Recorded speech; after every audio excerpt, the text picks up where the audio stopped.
салому алайкум тамошобинони азизу арҷманд. Нашри барномаи иттилоотии ахборон мустақиман аз телевизиони Тоҷикистон манзуратон мегардонад. истифодаи таҷҳизоти камасрафи барқӣ роҳи самараноки паст кардани талафоти нерӯи барқ аст. чунин таҷриба аллакай самараи дилхоҳро собит намуда, ҳам талафот ва ҳам хароҷоти зиёдатии иқтисодиёти хонаводаро пешгирӣ менамояд. тафсилоти бештар дар гузориши Назрозода Иброҳим ва Баҳодури Истан. истифодаи таҷҳизоти камасрафи барқӣ ҳамчун роҳи паст гардидани талафоти нерӯи барқ мегардад, ки дар асоси ҳадафҳои раҳоӣ аз буҳрони энергетикӣ натиҷаи пурсамар ба бор овардааст. чунин иқдом дар доираи татбиқи тадбирҳои иловагии истифодаи сарфаҷӯёнаи энергия амалӣ шудааст. дар ин муддат ташкилоту идора ва аҳолӣ ба истифодаи ин таҷҳизот гузаштаанд, ки манфиати он ҳам ба буҷети оила ва ҳам ба корхонаву ташкилот буда боиси коҳиш ёфтани ҳолатҳои садаманокӣ дар истгоҳҳои барқӣ ва кам гардидани серборӣ дар трансформатору дигар инфраструктури интиқолдиҳандаи нерӯи барқ гардидааст. яке аз роҳҳои калиди истифодабарии самараноку оқилона ва сарфакоронаи энергияи барқ ин истифодаи таҷҳизоту дастгоҳу технологияи муосири замонавӣ ба ҳисоб меравад, ки бо истифода аз ин намуди таҷҳизоту дастгоҳ ва технологияҳои муосири камасраф хароҷоти энергияи барқ 5 маротиба кам мегардад ва ҳамзамон нисбат ба истеҳсоли энергияи барқ бошад 3 маротиба арзонтар нархи он хароҷоти он мегардад. мутахассисон таҳлил намуданд, ки дар сурати истифодаи 8 лампаи камасраф дар як сол хароҷоти умумии аҳолӣ ба 506 миллион киловаттсоат баробар мешавад. яъне ивази лампаҳои тафсон ба камасраф танҳо аз ҳисоби аҳолии кишвар 3 миллиарду 120 миллион киловаттсоат нерӯи барқ сарфа мешавад, ки ба ҳаҷми истеҳсоли нерӯгоҳи барқии обӣ дорои иқтидори 810 мегаватта баробар аст. ин нишондиҳандаҳо баёнгари онанд, ки зимни пурра гузаштан ба лампаҳои камасраф хароҷоти беҳудаи нерӯи барқро пешгирӣ намуда, аз ин ҳисоб ба буҷаи оилавӣ манфиати бештар мерасонад. дар баробари бо роҳҳои ғайрирасмӣ гирифтани нерӯи барқ аз хатҳои барқӣ, истифодаи зиёди он сабаби сербории хатту таҷҳизоти барқӣ ва талафоти нерӯи барқ мегардад. ҳоло ҳам аҳолӣ ва ҳам корхонаи муассисаҳо барои гармидиҳӣ эҳтиёҷоти истеҳсоли техникӣ, кору хизматрасонӣ, рӯзгордорӣ асосан аз нерӯи барқ истифода мебаранд.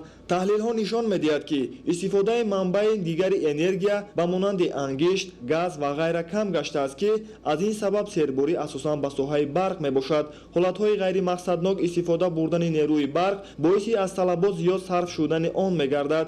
рӯзона дар вақтҳои таъмини кофии рӯшноӣ ҳам фурӯзон будани таҷҳизоти равшандиҳанда дар бисёр иншооту хонаҳо мисоли истифодаи бефоидаю аз меъёр зиёди қувваи барқ аст. ин ҳолатҳо асосан дар марказҳои хизматрасонӣ, дукону мағозаҳо ба мушоҳида мерасад. ин гуна ҳолатҳо шаҳодати он аст, ки соҳибони корхонаи муассисаҳо ба қадри истеҳсоли қувваи барқ намерасанд, талаботи истифодаи сарфаҷӯёнаи энергияро риоя намекунанд ё худ истифодаи дастгоҳу таҷҳизоти худсохту сермасраф низ боиси на танҳо сарфи зиёди энергияу хароҷоти зиёд ба истеъмолкунанда, ҳамзамон зарар ба хатту таҷҳизоти барқӣ аст. сари вақт пардохт намудани маблағи истифодаи қувваи барқ ва истифода аз дастгоҳҳои камасрафи барқӣ масъулияти баланди шаҳрвандӣ ва нақши ҳар яки мо дар таъмини кори муназзами энергетикии мамлакат ва беҳтар гардидани вазъи таъминоти нерӯи барқ мебошад. Назрозода Иброҳим, Баҳодури Истан барои барномаи ахбор. дар ноҳияи Тоҷикобод хатҳои барқу зеристгоҳҳои 110 киловаттаи садамавӣ аз нав барқарор мегарданд, то дар фасли зимистон таъмини аҳолӣ ва ташкилоту муассисаҳо бо нерӯи барқ боз ҳам беҳтару хубтар гардад. дар тавозуни гурӯҳи хизматрасонӣ қитъаи рашди филиали ҷамъияти саҳомии кушодаи шабакаҳои интиқоли барқ дар шаҳри Душанбе 288 километр хатҳои интиқоли барқи 110 киловатта ва 10 адад зеристгоҳҳои барқи гуногуншиддат мавҷуд мебошад, ки бештари таҷҳизоту хатҳои барқи соҳа асосан солҳои 80-уми қарни гузашта бунёд шуданд. ин аст, ки бо гузашти солҳо ва корхурдшавии таҷҳизоти соҳавӣ зарурати аз нав барқарор кардани хатҳои барқу зеристгоҳҳои амалкунандаи ноҳияҳои Нуробод, Рашт, Тоҷикобод, Лағш ва Сангвор пеш омадааст, ки корҳои таъмиру барқарорсозӣ марҳила ба марҳила анҷом дода мешавад.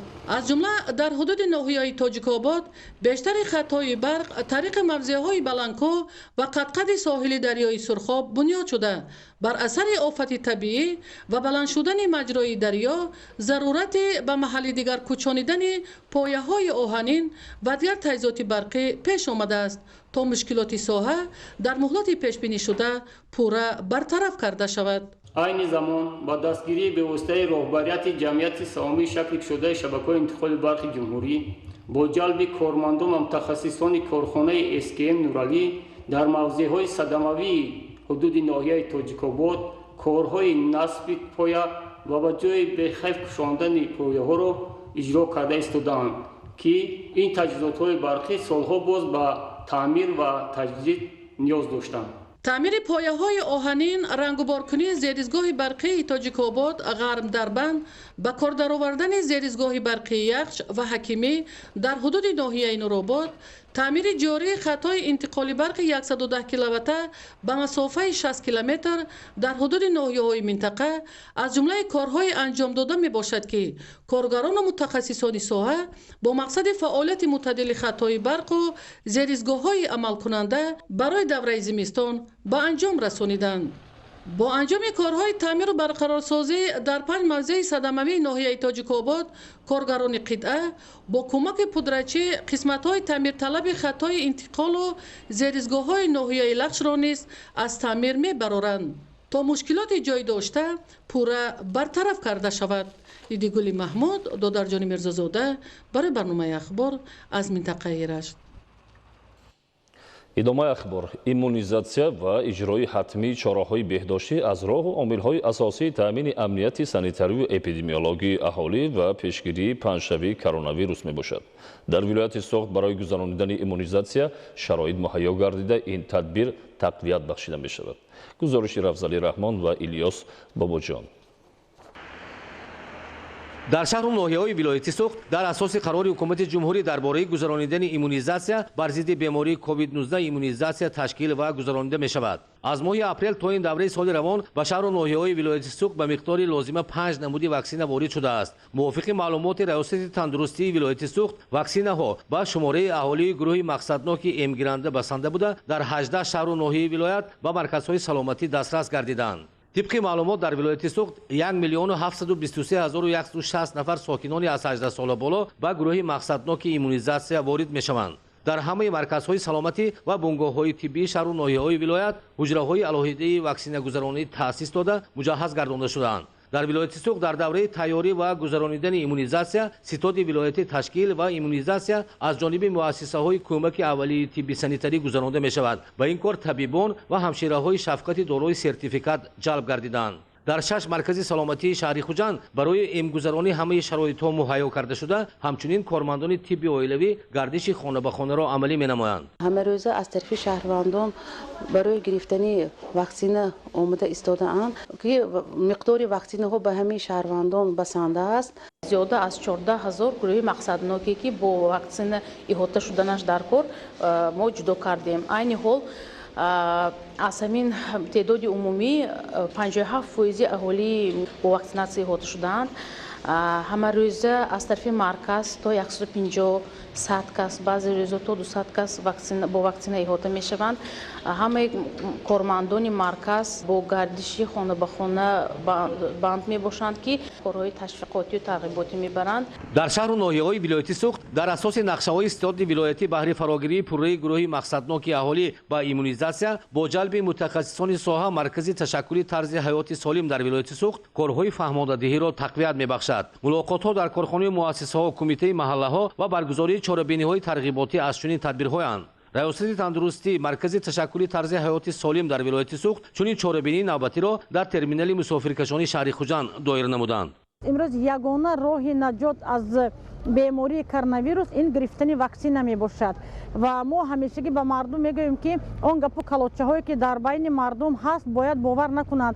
امروز واکسن به ارگانیسم انسان یگان خیلی ضرر ندارد، برعکس هر نفری که واکسن میگیرد آنها بیمار نمیشوند. ریاست تندرستی ولایت سوخت در ترمینال مسافرکشانی شهر خوجند نقطه علاوگی امگذرانی تأسیس داد و در این نقطه طبیبان و همشیره‌های شفقتی دارای سرتیفیکات برای معاینه طبی و امگذرانی اهالی خدمت می‌رسانند. این از تدبیرهای آسان و دسترس نمودنی امگذرانی به ساکنان خصوصا مسافران میباشد. ташкили кор ба он мусоидат менамояд ки шумораи бештари аҳолӣ ба иммунизатсия фаро гирифта шавад ва ҳамзамон шаҳрвандон дарк менамоянд ки гирифтани ваксина сатҳи гирифторӣ, паҳншавӣ ва интиқоли бемории COVID-19-ро коҳиш медиҳад.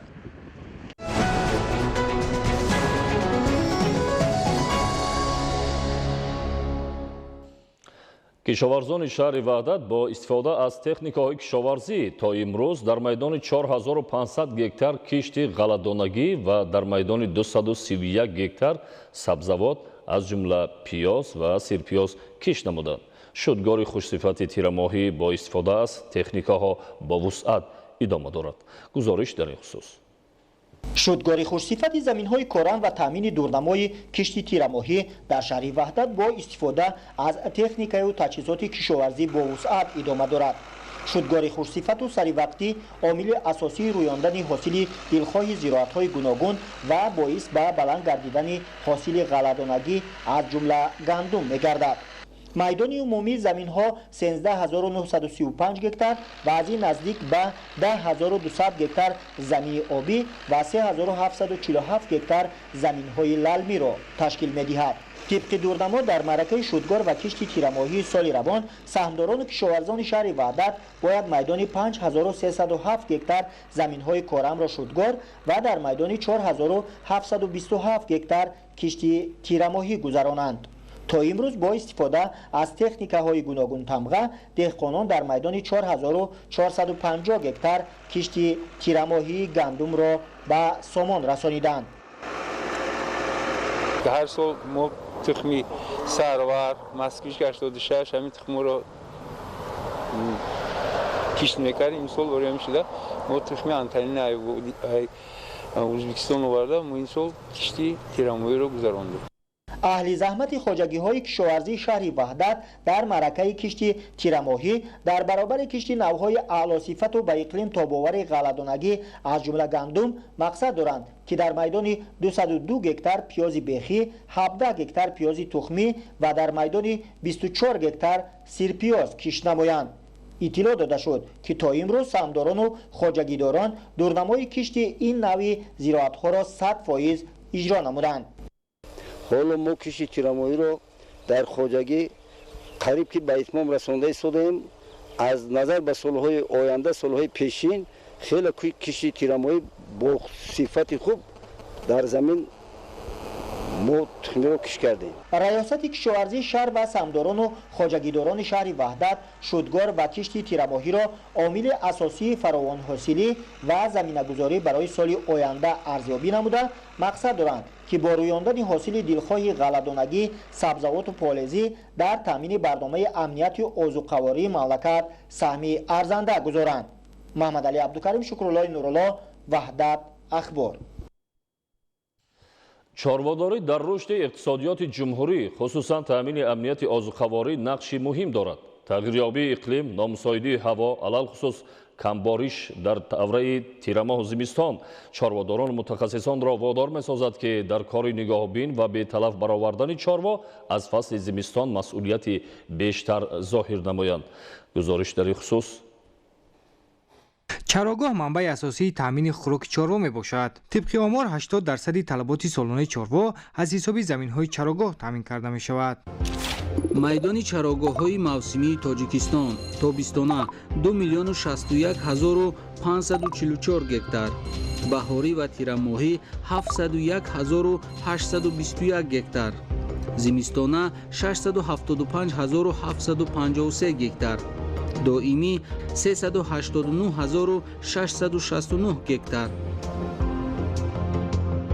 дар якҷоягӣ бо хоҷагидорон нисбати самаранок истифода бурдани замин, махсусан чарогоҳ диққати ҷиддӣ. чорводорон чарогоҳгардонро бароҳ монда алафи табиии чарогоҳӣ аллакай дар чарогоҳи зимистона мавҷуд аст ва баъде ки боришотое ки мешавад, баъди нам шудани алафҳои табиӣ чорво онро хуб истеъмол мекунад.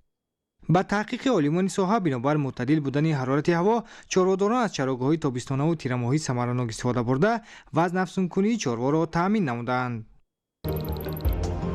майдони умумии чарогаҳҳои тоҷикистон дар маҷмӯъ 3,827,787 гектар, хатлон 1,222,782 гектар, ноҳияҳои тобеи ҷумҳурӣ 1,86,731 гектар, вилояти суғ 785,143 гектар. печ аз ҳама худи чорводорон нисбати беталаф баровардани чорво аз фасли зимистон чораҳои амалӣ андешта истоданд. ҳангоми дида баромадем дар он заминҳое ки аз изоратҳои кишоварзӣ озод карданд, чарогоҳи наздиккӯӣ, тирамоҳӣ, айни ҳол чорвои майда дар он ҷо ҷойгир карда шуданд ва баъди фарорасии сармо онҳо ба назди қураҳое ки дар он ҷо кашарҳое ки зимистонро мегузоранд ба он ҷо бурда мешаванд, ба он ҷо дастрас мегарданд.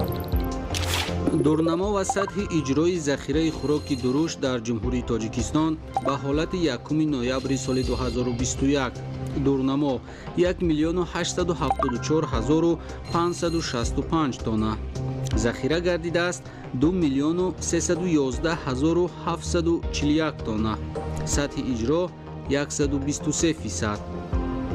хӯроки консентратиям низ дар баъзе қисмати бисёр хоҷагиҳо захира карда шуд. Дар қисмати дигар гарчанде захира карда шуда бошад ҳам ба назди қураҳо яъне кашарҳои зимистона бурда расонида нашудааст ки аз ҷониби гурӯҳҳои корӣ дастур дода шуд ки ҳарчи зудтар то фарорасии сармо хӯроки консентратия низ ба назди қураҳои ки дар чарогоҳи зимистона ҳаст дастрас кунанд. чарогоҳҳо ки баъзе асосии таъминоти чорво бо хӯрока дониста мешавад бояд самаранок истифода гарданд. дар сурати истифодаи мақсадноки чарогоҳҳо вазни чорво афзун гардида бо сарфаи ками хӯрока зимистонгузарони онро метавон таъмин кард ва барои гирифтани насли хушкзод мусоидат намуд. саҳмдорони хоҷагии деҳқонии бахтиёри ноҳияи хӯросон баробари дигар самтҳои хоҷагидорӣ ба лимӯпарварӣ низ таваҷҷӯҳ зоҳир карда майдони гармхонаҳоро васеъ ва шумораи ниҳолҳоро зиёд менамояд. гузориши таварали соҳибназар дар ин хусус. хоҷагии деҳқонии бахтиёр аз ҷамоати деҳоти қизилқалъаи ноҳияи хӯросон дорои 135 гектар замин буда, аз он 21 гектарашро заминҳои корами обӣ ташкил менамояд. саҳмдорони хоҷагии деҳқонии мазкур баробари рушд бахшидани дигар бахшҳои кишоварзӣ таи чанд соли охир тасмим гирифтанд ки ба лимӯпарварӣ низ мароғ зоҳир намоянд. бо ин мақсад 4 адад гармхона бунёд карда дар онҳо беш аз 400 бех ниҳолони лимӯро аз лимӯпарварони соҳибтаҷрибаи ноҳияи ҷайҳун оварда парвариш намуданд. акнун соли сеюм аст ки ҳосил мерӯёнанд ва аз натиҷаи заҳмати худ қаноатманд ҳастанд. чанд соли охир ҳамин сол хеле хубтар шуд. солҳои пеш айсои ҷола бо ҳавои боронои сахт хуб намешуд. ниҳолам калон шуданд, синни соли ба ҳосил расидан хуб шудем, беҳтар шудем. чӣ хеле ки мебинем дар хоҷагии мо дар заминои мо лимонои хуб медодай. дар ду кандакои дигар канда тайёр кардем. ай баҳор иншоалло сар мекунем. лимонро ниҳолоро зиёд мекунем. мувофиқи иттилоъ солҳои қаблӣ дар ин минтақа низ сокинон асосан дар заминҳои назди ҳавлигӣ ба лимӯпарварӣ шуғл доштанду натиҷаҳои назарраси меҳнатиро соҳиб буданд. бо ин мақсад масъулин ва саҳмдорони хоҷагии деҳқонии бахтиёр хостанд ин таҷрибаи лимӯпарвариро идома ва рушд бахшанд. тавре мушоҳида гардид, имрӯзҳо аҳли заҳмат ба ҷамъоварии ҳосили хушсифати лимӯ машғул буда боварӣ доранд ки маҳсули дастранҷи онҳо на танҳо дар бозори дохилӣ, балки дар хориҷи кишвар низ харидори худро пайдо менамояд. мо ёро бовомон доштанд, хонаомон ҳар якадомон доштем. хеле солҳо ба ёро хунук зад набудаи байн лимӯкорӣ ва мо айна бо сар кардем. мо аллакай ҷамъоварии ҳосила сар кардем. сол ба сол зиёд шудай маҳсулотомон ба бозорҳои хориҷӣ мо тайёрем ки содирот кунем. хоҷагии деҳқонии бахтиёр соли 2007 ташкил ёфта. саҳмдоронаш баробари лимӯпарварӣ, ҳамчунин дар самтҳои ғаллакорӣ, сабзавоту полезӣ ва парвариши дигар зироати ба иқлими минтақа мутобиқ машғул мебошанд. ба гуфтаи масъулин, сол аз сол бо ба даст овардани фоидаи соф ва харидорӣ намудани техникаҳои нави соҳа фаъолияти хоҷагидорияшонро рушд мебахшанд. таварали соҳибназар, Парвизи Сафар, Искандари Саид аз ноҳияи Хуросон барои барномаи ахбор. тамошобинони азизу арҷманд, ин буд барномаи иттилоотии ахбор. тансияту хонобод бошед.